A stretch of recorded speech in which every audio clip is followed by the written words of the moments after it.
तर hi friends, तुम्हा सर्वांचे माझ्या चॅनलमध्ये स्वागत आहे। तर आज आम्ही आलेलो आहोत शिरसाळा मारुती। तर शिरसाळा मारुती हे बोतोडपासून 10 ते 12 किलोमीटर अंतरावर आहे।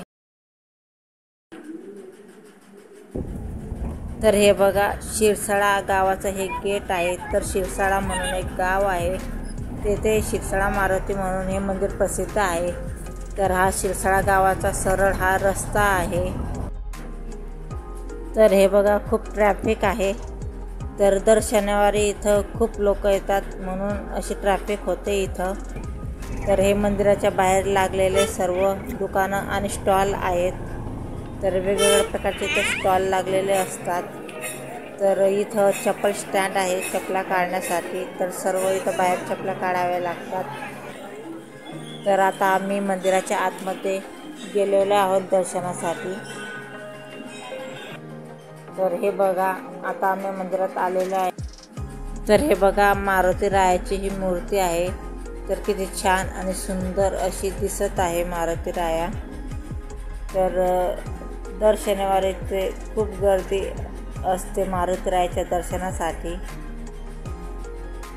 तर आता आमचे दर्शन करून झालेले आहेत। तर मी आता आलेली आहे इथे असलेल्या फार प्राचीन अशा झाडाजवळ। तर हे बघा, इथं त्रिशूल आणि डमरू अशी मोठी प्रतिकृती केलेली आहे। तर हे शनी मंदिर आहे। तर इथे महिलांना प्रवेश बंदी आहे। तर मी लांबूनच फोटो घेण्याचा प्रयत्न केला आहे। तर हे इथं सर्व माणसांची लाईन लागलेली आहे। तर दर शनिवारी इथं खूप असे लोक येतात दर्शनासाठी। तर ही बघा, किती मोठी अशी गर्दी आहे। तर आज थोडी कमी आहे, पण खास असं काही सण वगैरे असं तर खूप गर्दी होते। तर हे राम मंदिर आहे। तर राम मंदिर हे बघा, राम सीता आणि लक्ष्मणाची इथं मूर्ती आहे। तर मी दर्शन घेण्यासाठी आतमध्ये गेलेली आहे। तर खूप छान असे राम लक्ष्मण आणि सीताचे हे मंदिर आहे इथं। तर हे बघा, किती गर्दी आहे। तर आम्ही फोटो काढण्यासाठी उभे आहोत। तर हनी आणि मी मोहित सर्व आम्ही इथं फोटो काढत आहे। तर हे बघा, ही हनुमंताची पोस्टर आहे। तर इथं भेट दिलेली आहे। तर बरेच असे लोक आहेत की त्यांनी इथं भेटवस्तू मंदिराला दान केलेले आहेत।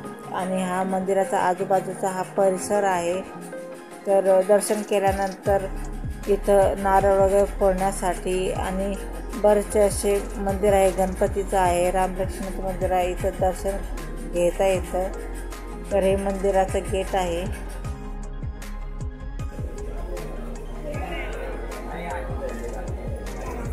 तर काही कार्यक्रम वगैरे असले तर ह्या हॉलमध्ये केलं जाते। तर हा मंदिराचा हॉल आहे। तर तुम्हाला माझा आजचा शिरसाळाचा मारुती रायाचा ब्लॉग कसा वाटला एक कमेंट करून नक्की सांगा।